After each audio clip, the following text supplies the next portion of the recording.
Ha? Lalong-lalo na yung balita na hindi na daw matutuloy ang impeachment. Naku po, palakbakan tayo dyan. Marami nang nanginginig ang laman. Pag-usapan natin. Kasi sabi talaga dito, at napakalinaw ng paliwanag ni Tolentino tungkol po doon sa bakit hindi pwede magpatuloy. At pinaliwanag din niya yung mga argument ng mga nagmamagaling sa konstitusyon. Ha? At mga nagmamagaling na abogado na pwedeng magpatuloy yon. Eto na, panoorin natin. Narito ang Balitang Pinoy TV.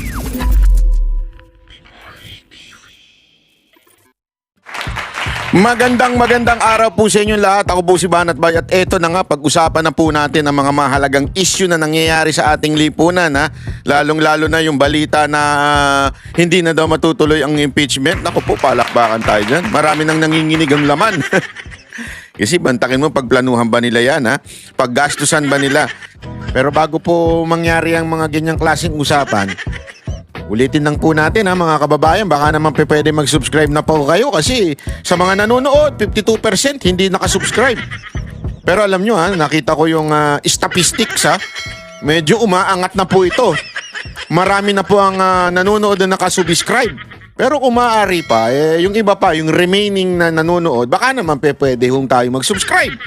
Okay. Ito na nga, pag-usapan na po natin. Natawa nga ako dun sa sa isang post, sabi doon sa isang post. Ang nirereklamong confidential funds ng mga ulul na mga congressman ay yung 150 million daw. Yan daw yung nirereklamo nila. Tapos, same thing naman daw ang binayad at ginastos ng ating bayan sa kanila dahil 150 million ang bigay daw sa kanila. Naku po, patay tayo dyan. No? Gago! Times 200 plus yun, oh. 150 million times 200. Bahala na kayo kung ilan yun. Pero, di ba, ganyan ang tinatawag na hypocrisy. Galit ka sa nangyayari na kala mo katiwalian, pero ikaw naman, ganun din. Di ba? Mas lalo ka. Mas, di ba, may mga galit sa corruption dyan. Oh, pero sila naman, nagnanakaw din sa opisina. Nagnanakaw din ng oras ng kanilang trabaho, natutulog, nagte-text-text, nag-swipe-swipe, nag-add to cart. Pero galit na galit ka sa korap. O, di ba? Sabi, konti na lang laman yung Banat Bay. Ano ba naman yung pitikin ko yung air freshener ng opisina na? Ano ba naman yung pitikin ko yung tissue sa CR? Para sa bahay namin. Yung mga ganyan mga gago di ba? Anyway, ano ibig ko lamang po sabihin mga kababayan? Ito nga sinasabi nung post na yon, nasabi 150 million nirereklamo nila kay Sara Duterte na nilustay daw. Pero ang gobyerno naglustay ng 150 million, alleged 150 million sa bawat congressman pumirma ng impeachment. O 200 yun. Ay grabe. Ano, ang sarap ba ng tax namin? Gago! O, di ba? Nakaka-sustain kayo ng mga kabit nyo? Tama, mali. O, nakakabengbang kayo ng mga vlogger. Gago! Agoy. Anyway, ito na, pag-usapan natin. Kasi sabi talaga dito, at napakalinaw ng paliwanag ni Tolentino tungkol po doon sa bakit hindi pwede magpatuloy. At pinaliwanag din niya yung mga argument ng mga nagmamagaling sa konstitusyon. Ha? At mga nagmamagaling na abogado na pwedeng magpatuloy yon. Ito na, panoorin natin. Were quoted as when the 20th Congress opens, the impeachment is functionally dismissed. Yes. Now, you have some of your colleagues who don't agree with that. Further? Yes. Yes, why? Why would you say that? Because What let's ground? Parang ayaw ni Miss Karen na. Takanta siya, ba't why? Bakit ganun? Ano ba? Hindi, kayo naman, ganyan lang talaga si Miss Karen Davila. Pag nagsalita talagang feel na feel. Ba't why? Talay. let's I've been studying the Constitution for decades. I'm a constitutional law professor. Likewise, I've studied the U.S. Constitution, took up the New York Bar, even in the even our constitution, 22,000 words plus, you can't find words that would mean carryover. What you will find are the following constitutional commands. Under Article 11, the Congress shall promulgate its own rules. The Congress shall promulgate its own rules, and seldom would the Supreme Court interfere with the functions of Congress in Ayan po, nakasulat na ha, na talagang it is sole authority pagdating sa impeachment. Sabi nga, di ba, promulgate its own rules. Ibig sabihin, gagawa sila ng sarili nila. Ganun talaga eh. Nasa batas eh. Anong gagawin natin? Hindi ba, yun yung sinasabi ng iba na yung remand, wala daw sa Constitution. Oo nga eh, may problema. Merong batas na nagsasabing the Senate may promulgate its own rules. Patay tayo dyan. Alam mo, abogado, matalino. Alam mo to si Tolentino, matalino sana. Medyo balimbing lang eh. Oh, totoo. Pero matalino itong maman to eh. promulgating its own rules. By virtue of that, the Senate, under Rule 44, promulgated the following. If I may care to... Yes, please. Please, all please. pending proceeding... Bakit ako pagka ano talaga si Miss Karen, natatawa ako.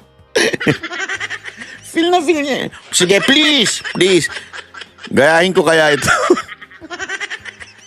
Hindi, pero na-appreciate ko yung passion niya. all pending matters and proceedings shall terminate upon the expiration of one Congress but may be taken by the succeeding Congress as if presented for the first time. Underscore the word all. All. What is the meaning of all? Entirety. In Tagalog, lahat. Oo. Hindi po lang sinabi legislation. Hindi Hindi po lang sinabi doon legislation. na all will terminate except non-legislative matters. Ang sinabi po all. Nako, nagets ninyo? Ang linaw ho sa batas, when you say all, ibig sabihin lahat. Walang nakasulat na except impeachment proceedings. Ang sinabi ng konstitusyon, natatapos yan doon sa Congress na pinaghain ng impeachment. So ibig sabihin, lahat dapat matapos. Sundin natin ang konstitusyon. Puro kayo unconstitutional, puro kayo ganyan. Ito na nga, nakasulat na nga po sa konstitusyon na lahat. Wala pong exemption. Diba? Pag sinabing lahat, all, kung ang intensyon ng konstitusyon ay may exemption, dapat isinulat dyan. Most. O kaya, all except. Walang ganun eh. And what is the meaning of all? Lahat. Wala pong sinabi na yung impeachment ay tuloy. And there are those who will argue bakit yung canvassing, bakit yung electoral tribunal natutuloy nila. There is an Ang galing ano. So iniisip kagad ni Tolentino kung ano yung magiging argumento. Oh, bakit yung canvassing? Bakit yung ganito? Bakit yung ganyan? No, di ba? Sabihin niya. Pakinggan natin ang paliwanag. There's a reason for that, Karen. Even if you cite the Pimentel versus the National Board of Canvassers case and other cases, this refers to What? predictable, constitutionally created bodies with constitutional timelines. You have to proclaim before June 30, the president, the vice president after an election. These are predictable. After every presidential elections, it is expected that a canvassing board, national canvassing board, will be constitutionally created. But impeachment, you cannot predict when this body would be created. It comes out of a constitutional necessity if there are quote-unquote constitutional crimes committed. So I still maintain, Karen, there were attempts, no offense to others, to cite some Supreme Court Constitutional Commission debates. The Constitutional Commission debates would refer to the attempt of Commissioner Aquino then to have the impeachment process transferred to the judiciary. But it was voted down. It was not acted upon positively by the CONCOM. Even the notion of tawid-tawid, which was explicated as an obiter by Commissioner Aquino, was not placed in the language of the Constitution itself. So, Okay, Senator, just very quickly, the rule that you had cited yes. on all pending matters and proceedings and in that Congress, can you cite that rule again? So that for our audience So, too. Rule 44, all pending matters Okay. and proceedings shall And turn- Rule 44 became a rule when? Is that an existing rule of the Senate regardless of the 19th Congress? Yes, I think this rule was adopted during the initial stages of the creation of the Senate after the ratification of the new Constitution in '87. So the rule has been in effect for decades now, Karen. It's not a new rule. But- So if you would like to have this amended, it can be amended. It can be changed to all. Senator, Yes. ang tanong ko, because we model the US, may punto kayo doon, right? We do. Yun ang inspiration for our Constitution. Does the US Senate have that similar rule? Because they Ayan, yan, di ba? Laging sinasite yan ng mga quote-unquote constitutional backbone, mga constitutional expert, mga abogaduhan. Yan ang laging kino-quote yung sinasabi nila. May nangyari na sa US na tinuloy after the last Congress, itinuloy yung impeachment, di ba? Ito ang sagot ni Tolentino dito. the Bill Clinton impeachment and when they Sabi ko nga sa inyo a text without a context is a pretext. So kailangan mong tignan talaga ang context. impeachment was voted by the lower house when he was impeached, the Senate was on recess, but they convened as an impeachment court immediately, even while on recess. So, yan ang tanong ko, nag-crossover daw yung Bill Clinton impeachment. Pero may rule bang ganyan sa US Senate? Let's give me 2 minutes, Karen. Oh, sure. We've been citing Kasi pasok ka ng pasok eh. Nagpapaliwanag ako eh. Pasok pa ng pasok eh. Antay mo yung paliwanag ko, sabi. Hindi, biro lang. the Clinton case, which is probably misplaced in terms of applying it into Philippine context. The U.S. Senate patterned its rules. If you read Jefferson, if you read all the commentaries, even the Federalist Papers number 65 of Alexander Hamilton, they patterned this from the rules of the British Parliament. Okay, the British Parliament is composed of the House of Commons and the House of Lords. 780 members of the House of Lords, serving perpetually for life. The last impeachment case was 1806 in the House of Lords. So the House of Lords is a continuing body in terms of impeachment. The House of Commons, they elect it every. So, ang linaw nun, di ba? Yung pinanggalingan nung konstitusyon o nung batas ng Amerika ay galing sa British, di ba? At ayan nga, pinapaliwanag niya, iba yung style of government, which is parliament, at continuing yung kanilang parliament. Ibig sabihin, tuloy-tuloy yung kanilang mga mambabatas doon. Hindi nakatulad nung sa atin na half nawawala. The year if they have a vote of no confidence scenario. But the House of Lords can continue. So the U.S. Senate patterned this during the time of Jefferson, etc. During the time of Andrew Johnson's impeachment, and even the recently cited Clinton case, because the U.S. Senate is per se a continuing body. Structurally, the Philippines can be considered as a partial continuing body. This is the difference. Structurally, we are dissimilar to the U.S. Senate. They have 100 senators, electing 33 senators per electoral cycle every 2 years. So they have 67 senators left, Karen. 66 yung natitira, enough to constitute a quorum, enough Yon. to have the 2/3 vote for impeachment. And mind you, Yon. that the Oo, Senate, tama. the U.S. Sandali lang, Karen! Patapusin mo. Nagpapaliwanag yung tao eh. Senate, even during a break, adjournment, or recess, can even continue the ratification of treaties or even the confirmation of ambassadors, etc. Nagigets ninyo? So yung function doon, pwedeng magpatuloy. Kasi nga marami, ilan lang naman yung napapalitan. Unlike as kalahati. Kaya nga hindi continue tayo eh. Kaya nga nagkakaroon tayo ng 17 Congress, 18 Congress, 19 Congress. Kasi talagang nag-i-stop yun eh. So lahat ng trabaho nag-i-stop. Kaya nga hinahabol 'di ba yung mga batas? Dito hindi. Tuloy-tuloy kasi nga marami sila. Oh, pambihira. Feeling ano kasi tayo eh. Because they're allowed. Hindi gaya sa atin yung Commission of Appointments natin magkasama. So the Philippines during the 1935 Constitution patterned this after the US system. We have senators 24, elected 8. So ang natitira 16. So yung Arnaldo versus Arnold case, pareho na continuing tayo because we have 16 left, enough to constitute a quorum and 2/3. So continuing yon. So that doctrine will no longer hold true today. So ngayon tayo 12. Sabi nila, 12 tayo pagdating ng June 30. Another 12 would take over. Current the Constitution is explicit. The next Congress would convene on the 4th Monday of July. So there's this gap.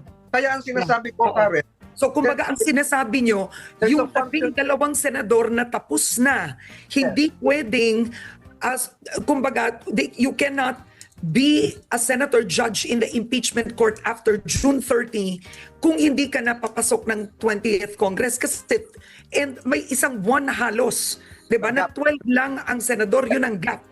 correct. So because Oo. of that gap, the design and structure of the Constitution is this. We will have a scenario wherein only 12 senators would sit, plus you will have a scenario wherein the House panel, the House prosecutors or the House managers, if you use the US lingo, are not yet constituted because some of them were not successful in the re-election bid. So that's the reason why the 19th Congress asked the 19th Congress impeachment prosecution panel to submit in writing whether they are amendable. But I consider this as a misapplication of what is not written in the Constitution. The Yon. Constitution was designed to have an impeachment court per Congress. In the same manner as one case can be filed per year. There is a Yon. difference between having the impeachment court cross per session rather than cross per Congress. You current jurisdiction here is very important. Jurisdiction is vested by the Constitution. The 19th Congress cannot vest jurisdiction to the 20th Congress. Yon. This is now accepted by several of your guests because a Congress is distinct and separate from the succeeding and previous Congress, Karen. Alam mo, Karen, sa dami ng tanong-tanong na dito, Karen, ang sinasabi ko na lang ganito. I voted for that resolution, that motion filed by Senator De La Rosa with the caveat that for the number 2 item, I explained my vote. I even filed a 10-page expositio ampla, which is now part of the records. I hope you can have this. Yes. Can you please send that, sir? Yeah, please send that. Yeah. Explaining everything kasi ang haba nito, Karen. Ang sinabi ko dito, and I even talked to Senator De La Rosa personally because he mentioned the words competence.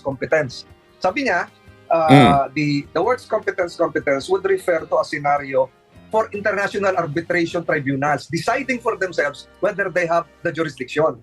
So how can a soon to be created, if it is ever created, 20th Congress impeachment court decide if they have jurisdiction or not? Para sa akin, it ends with the determination, the lifespan of the 19th Congress, which is supposed to be on June 30. There are only 10 words that you should remember, Karen.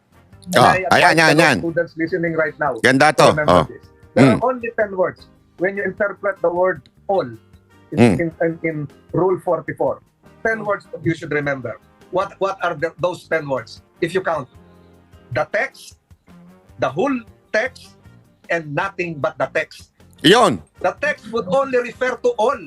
Even if you divine another meaning, it's not found there. We cannot invent the intention to be placed into words, written words, if it's not there.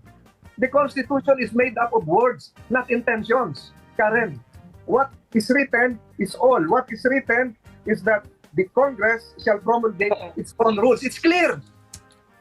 And you cannot decipher in the Constitution the words carry over. That silence is not an invitation to presume otherwise. When the law is silent, you do not invent voices, Karen. Kaya nagkakagulo ngayon. Yon. Confusion is broad. Kasi maraming imbentutay. Alam niyo imbentutay?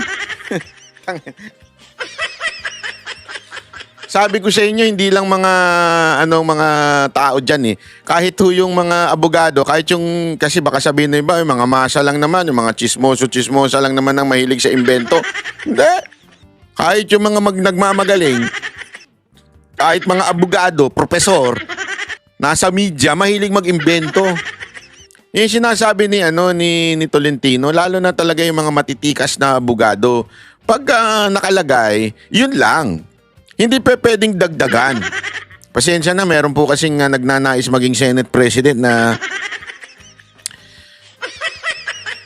kinokontra si Chis Escudero dahil gusto lang naman maging Senate President, pero ang totoo, ang hilig mag-imbento nun. Minsan nag-iimbento talaga yun. Di ba? O eto, sinasabi, kung wala doon, hindi ka pwedeng mag-create. Wala, kaya nga sinasabi, wala yung ililipat, i-carry over, walang ganun. So hindi pwede. Out by different views concerning a word which is not even written there, or the words carry over. Okay. How can you interpret something which is not there, Karen? We're talking about ghosts. Ghost. Alam mo yung so ghost? we don't have enough time, but you make very specific, strong arguments, and I want to ask you, based on what you've made right now on Head Start, do you believe that the impeachment against Vice President Sara Duterte will be dismissed by the 20th Congress? Even if without dismissal, Karen, by June 30, it is functionally dismissed. Even without a written declaration. It dies, it lapses, it terminates with the lifespan of the 19th Congress. The word forthwith, for instance, has been used thousands of times. The word forthwith is a command to the 19th Congress. It's not a command to the 20th Congress, Karen. So, my question is, some members of the 20th Congress will not agree with you, so they will insist that because the argument that's made is the impeachment trial is convened right now. Kahit nagpalit ng husgado, parang sa korte, di ba? Tuloy pa rin ang kaso. That argument's also been made. Again, Karen, you're now talking of courts permanently created. Yan. Court of Appeals. Ang galing Ang galing talaga nito ni Tolentino. Kasi nga, yung sinasabi nilang bakit sa mga korte, kahit magpalit ng judge, tuloy-tuloy pa rin daw yung mga kaso. Again, yung court na yun iba. Yun ay permanent na-establish. Ibig sabihin, yung RTC, nandyan na yan. Magpalit ng ibang judge, nandyan na yan. Ang impeachment court, hindi. That is not the main function of the Senate. Ang Senate, lawmakers. Pero itong impeachment court, nagiging impeachment court lang siya pag may impeachment na nanggaling sa Kamara. So, kinikreate lang siya. Therefore, may expiration yun. Di ba? Sana nga pati yung mga kasal may expiration eh. Kasi hindi naman permanente. Ang bihira ka ba? Wala naman kasing forever. So, dapat yung impeachment court, impeachment court. Huwag ganun, Banat ba? Regional Trial Court. These are permanent bodies. Kahit magpalit ng tao, nandun pa rin yung court. But unlike the impeachment court, this is not a permanent constitutional court. It is only created when constitutional crimes, quote-unquote, are committed. Unlike the permanent bodies that you're referring to, pwede talagang magpalit because it exists 365 days a year, 24/7. So, again, Karen, what is now a contradictory admittance that there is a need to terminate this? When the 19th Congress Senate asked for, and you've been applying the Clinton, misapplied Clinton president, Karen, yung Clinton, pinatuloy nila pero pinababago nila yung House panels lagi. So, in effect, structurally sa Philippines, pinababago ulit natin yung House panels kaya merong item number 2 dun sa resolution, which I think your previous guest mentioned a while ago. Hindi pa sila nakaka-comply. So makikita mo dito, there is a dysfunction somewhere because babaguhin yung panel. Tapos yung impeachment court, iba na rin yung composition. Mag-o-oath na naman. So again, Karen, to settle the matters clearly. Galing ang galing ng ginawa ng Senado, talagang nandun sa batas di ba? Kaya nga daw may number 2 Bakit? Kasi nga, yung mga prosecutor, mag-expire na. Yung kanilang authority, even if they are re-elected, si Chua, mag-expire na yung authority nila na yung impeachment na narehistro sa 19 Congress ay dapat mag-expire din. Kasi nga, tandaan ninyo, yung impeachment na yon, it was a decision made by the 19 Congress, passed sa Senate in the 19 Congress. So therefore, after the 19 Congress, tanggal na po lahat yan. Expire na po lahat, including the prosecutor. Kaya nga may number 2 doon sa remand which is yung mga prosecutor, nais pa bang ituloy ng 20th Congress yung kanilang papel na prosecutor. Pero ako, ang tingin ko dyan, magiging next question dyan, kasi kung sumagot na yung prosecutor ng 19th Congress into 20th Congress, sasabihin nila, sige, gusto namin ituloy. Ang tanong, asan na yung impeachment? Ito, 19th Congress. Malamang questionin yun. Sasabihin, sandali, that impeachment article, sa 19th Congress yan. Nag-expire na yan. Kailangan ng bago. Ganun ba? Kailangan ng bago? Kasi nga nag-expire according sa batas. All. Ano ibig sabihin ng all? Lahat. All. Diba? So, malinaw ho yun. Pero malamang, kukontray ng iba yan, di ba? Pero, ewan ko na lang, kasi matikas po. Kaya nga tingnan mo, merong nilabas ngayong bagong news. Si Erwin Tulfo, meron siyang binitawan. Ano sinabi niya doon? Nag-uusap-usap daw itong mga kongresista na mag-file uli ng impeachment. Ang problema lang, may 1-year ban. Ibig sabihin, from the 19th Congress, kung ano yung na-file na impeachment, may 1 year dapat yung kasunod. Hindi pa pwede, may gap. So sa tingin ko, ganun ang gagawin na lang nila. After kasi mismong sa bibig na ni Erwin Tulfo, alam naman natin, galing sa Kamara yan, na pinag-uusapan. Although they deny it, pero pinag-uusapan na. Because maybe siguro napayuhan sila ng mga matatalinong lawyer. Sandali, expire talaga to. Pagdating ng 20th Congress, expire na tong 19. Huwag na nating ipagpilitan, delegates tayo dyan.